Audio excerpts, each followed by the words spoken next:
It started with a glance across the window, and ended with a whisper that changed everything. The night was unusually quiet, the kind of quiet where even the faintest sound carried. I had my window open, letting the summer breeze roll in, cool against my skin after a day that felt too heavy with heat. I wasn't looking for anything in particular, just staring out at the suburban street, letting my thoughts scatter the way they often did when I couldn't sleep. And then I saw her. Across the narrow stretch that separated my house from the one next door, a warm amber light glowed through sheer curtains.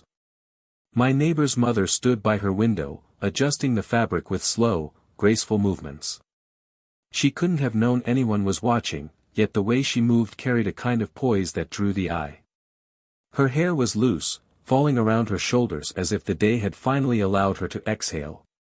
I froze, caught between the instinct to look away and the pull to notice every detail.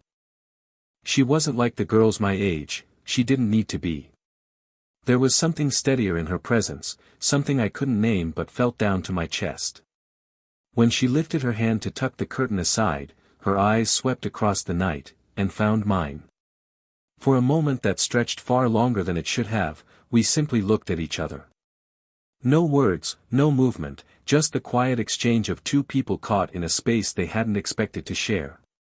Heat rushed to my face, and I glanced away too quickly, pretending to focus on the notebook resting on my desk. My heart thudded harder than it should have, as if I'd been caught doing something I shouldn't. And maybe, in a way, I had. When I dared to look again, her window was still open. She lingered there, her hand lightly brushing the curtain as though she were lost in thought. The smallest curve of her lips suggested amusement, or maybe it was just the trick of the light. Either way, it left me restless. I told myself it was nothing. Just a passing glance. But the way her gaze had settled on me, calm and unflinching, stayed long after she stepped back from the window and disappeared into the glow of her room. I sat there in the quiet, aware of the night air against my skin, the thrum in my chest refusing to settle. Something had shifted, even if I couldn't yet name it. And though I didn't realize it at the time, that fleeting moment, our first unspoken exchange, was only the beginning. The following afternoon carried the kind of warmth that made the whole neighborhood feel drowsy. Lawnmowers buzzed in the distance, birds scattered across the hedges, and the air smelled faintly of freshly cut grass. I had drifted outside with a book in hand, though reading wasn't really what I was doing. My mind kept circling back to the night before, to that quiet exchange of glances through the open window. Her voice caught me off guard. "You're always awake at impossible hours, aren't you?" I looked up quickly. She was standing in her garden, a watering can balanced in her hands, the spray arcing over rosebushes that glistened with droplets. Sunlight caught her hair, weaving gold into the strands, and though her words carried a teasing lilt, her eyes held steady on me, measuring. I laughed, a little awkward, rubbing the back of my neck. Guilty. I guess I like the quiet. She tipped her head, letting water trickle onto the soil before setting the can down. The quiet is good company, until it isn't. Her words lingered in the air, heavier than casual conversation, and I found myself stepping closer to the fence that divided our yards. She stayed where she was, leaning slightly against the wooden frame of her garden gate, her posture relaxed but assured. "What about you?" I asked. "Do you stay up late too?" A small smile tugged at her mouth. "Sometimes. When the house feels too still. Books keep me company, and music, if I'm feeling brave enough to turn it on loud." The way she said it made me imagine her house alive with soft melodies, her voice humming along as she lost herself in another world. I wanted to ask what she read, what she listened to, anything that would keep her speaking. "I've seen you with that notebook," she added, her eyes flicking toward the open window of my room. "You write, don't you?" I felt heat rise again, the same way it had the night before. "Trying to," I admitted. "Mostly thoughts that don't know where else to go." She gave a small nod, the kind that said she understood more than she let on. Droplets of water still clung to her fingers, catching the light, and I noticed how her hands lingered along the fence as though she was drawing strength from the wood itself. Our conversation wasn't long, maybe a handful of minutes. But in that short space, the gap between us felt narrower, as if we both stepped a little closer without realizing. When she finally excused herself, lifting the watering can once more, I found myself smiling at the simple truth: it wasn't just a glance anymore. It was the start of something neither of us had named, but both of us had felt. One moment the sky was a soft shade of blue, the next it was rolling with bruised clouds, thunder grumbling like a warning in the distance. I had stepped outside to breathe in the sticky afternoon air, but by the time the first heavy drops began to fall, I knew I'd miscalculated. Rain came in sudden sheets, cold and relentless, soaking through my shirt in seconds. I darted under the edge of the porch, laughing under my breath at my own bad timing. That's when her voice cut through the sound of the storm. "You'll catch a chill out there, come inside." I turned to see her at her back door, holding it open with one hand, the other waving me over. She looked almost stern in the dim light spilling from the kitchen behind her, but there was something else in her eyes too, concern, unguarded and sincere. I hesitated for a beat, every instinct caught between politeness and the quiet pull I felt toward her. But the rain left me little choice. I dashed across the yard, my sneakers splashing through puddles, and slipped into the doorway where warmth and dry air immediately embraced me. Her living room smelled faintly of coffee and lavender, a fragrance that seemed stitched into the walls themselves. She handed me a towel before I could say a word. "Here," she murmured, her voice softer now, almost apologetic. "You're drenched."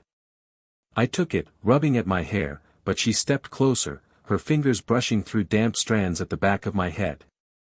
The touch was brief, practical maybe, yet it left a trail of awareness that made my skin hum. She must have sensed it too, because her hand lingered just a fraction longer than necessary before she pulled away.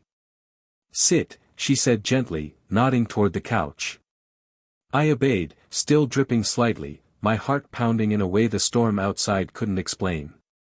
She moved with ease around the room, gathering an extra blanket, setting a mug of tea on the table as if it were second nature to care for someone. Lightning flashed through the half-open curtains, throwing patterns across her face, highlighting the graceful lines of a woman both confident and quietly vulnerable. The silence between us was no longer awkward, it was heavy, charged, as if the storm outside had seeped into the room with us. I wrapped the towel around my shoulders, my eyes following her without meaning to. And for the first time, I realized how small her house felt, how close everything suddenly was. The storm had cornered us together, but it was something else, something unspoken, that kept me rooted to that couch, unwilling to leave even when the rain began to ease. Evening settled like a soft blanket, the storm long gone but its memory lingering in the damp air. Her living room glowed with the gentle warmth of a single lamp, casting a honeyed light across the bookshelves and the patterned rug. Outside, the street was quiet, save for the occasional drip of rainwater slipping from the eaves. We sat together on the couch, the silence between us not empty but full, like the pause between notes in a song. She had poured herself a glass of wine, while I nursed the tea she'd given me earlier, still faintly sweet from the honey she'd stirred in. The clink of her glass against the table was the only sound for a while, until she broke the silence with a quiet laugh. "Funny, isn't it? Two neighbors sitting here as though the world outside doesn't exist." Her voice carried both ease and something heavier, a truth tucked beneath the words. I met her eyes, and for a heartbeat, neither of us looked away. The curtain nearest the couch swayed slightly with the breeze. Through the half-open window, I could see the street lamps glowing, their light spilling faintly across the wet pavement. It was then she leaned closer, her shoulder brushing mine, her voice dropping to a whisper that sent a shiver through me. "Close the window, no one should see this."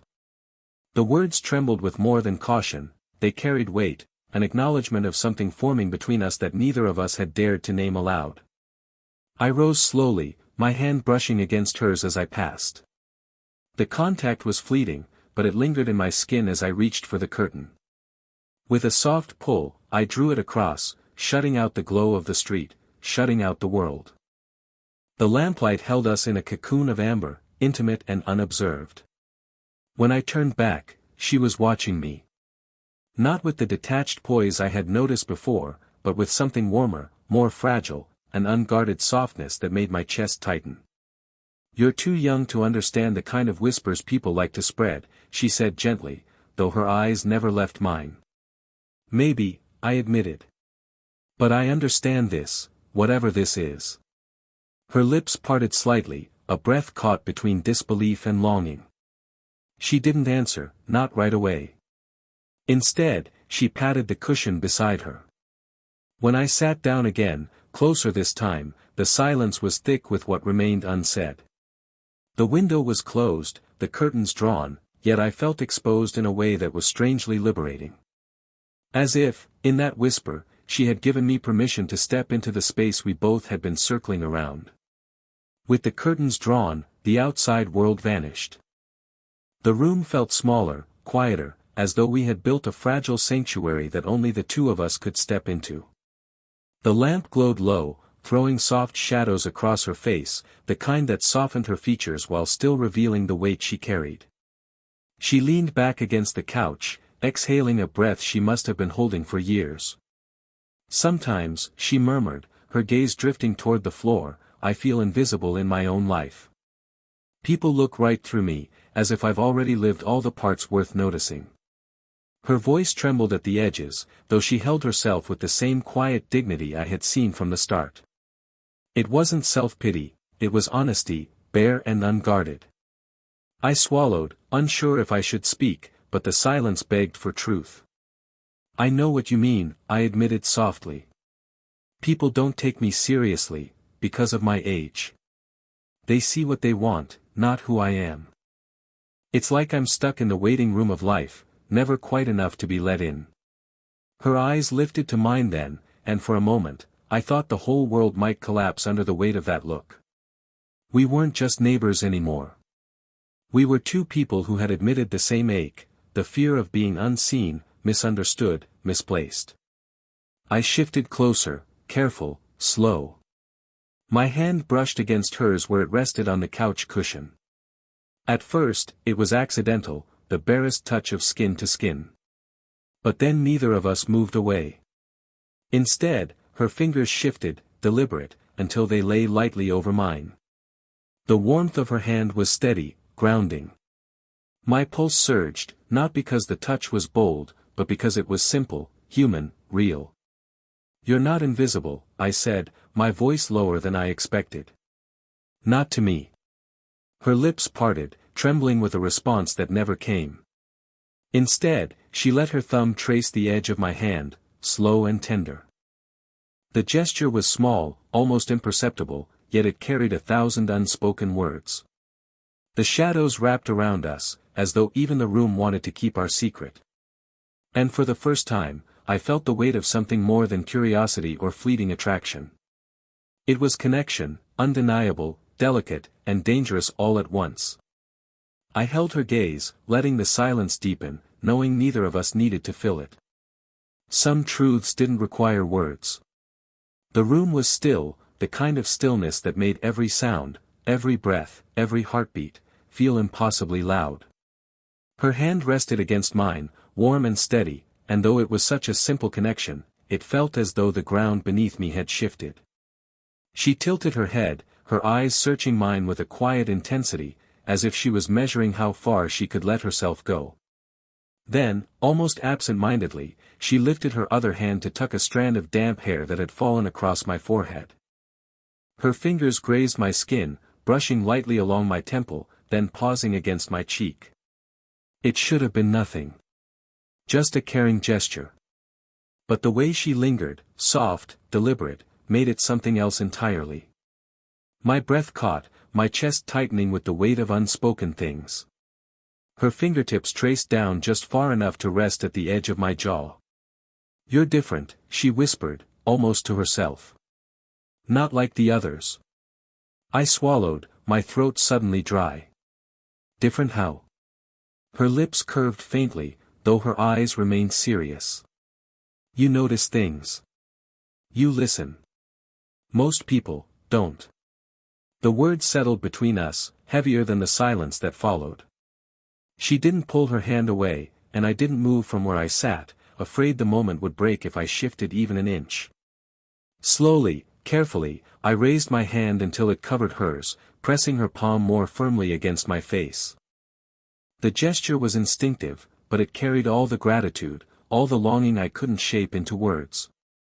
Her skin was cool against my warmth, her touch grounding me in a way that made the rest of the world fall away. Her expression softened, conflicted but undeniably tender. A smile flickered across her lips, fragile but real, as if she was surrendering to something she had tried for too long to deny. She didn't move closer, nor did I. Instead, we stayed suspended in that breathless space, bound by a touch that said everything we couldn't risk voicing aloud. The closeness, the weight of her hand, the way her thumb brushed faintly along my cheek, it was enough to leave me undone. The room seemed to shrink, the lamplight dimming, the shadows deepening around us. Yet within that cocoon of silence, I felt more alive than I had in years. Her hand slipped down at last, sliding into mine. Our fingers interlaced, not hurried, not forced, just naturally, as though they had always belonged there. And in that simple, lingering hold, I knew, this wasn't a fleeting moment. It was a promise, fragile but unshakable. The night deepened until even the rain's memory faded, leaving only the hush of a neighborhood wrapped in sleep. The lamp still glowed in her living room, soft and steady, casting golden warmth over us as though reluctant to let go. Our hands remained joined, fingers loosely entwined, neither of us speaking, because words felt too fragile for what lingered in the air. Eventually, she exhaled, a slow, steady breath, and eased her hand free, though her touch lingered as her palm brushed mine. She rose gracefully, smoothing the fabric of her blouse, and I followed her lead, standing as though summoned by an unspoken cue. She walked me to the door, each step quiet on the rug, her presence filling the space so completely that even the silence felt alive.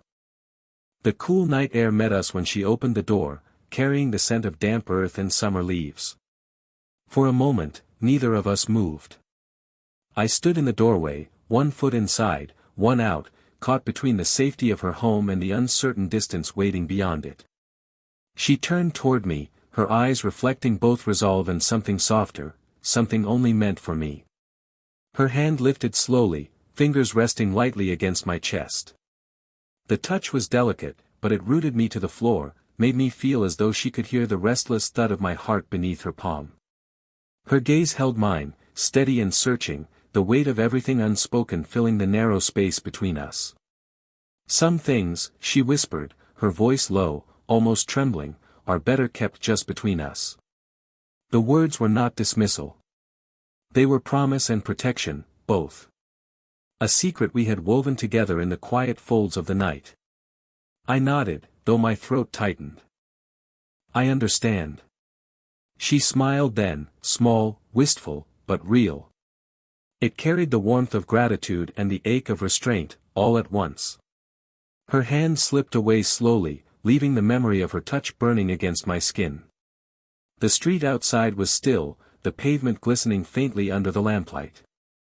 I stepped into the night, turning once more to see her framed in the doorway, her figure bathed in the soft amber glow. She didn't speak again, and she didn't need to. The look in her eyes was enough, an unspoken vow, fragile yet unbreakable. As I walked back to my own door, I realized something had changed forever. It wasn't the kind of change the world would notice, but I would carry it quietly, tucked beneath every heartbeat, the knowledge that, for one night, I had been truly seen. And that was enough.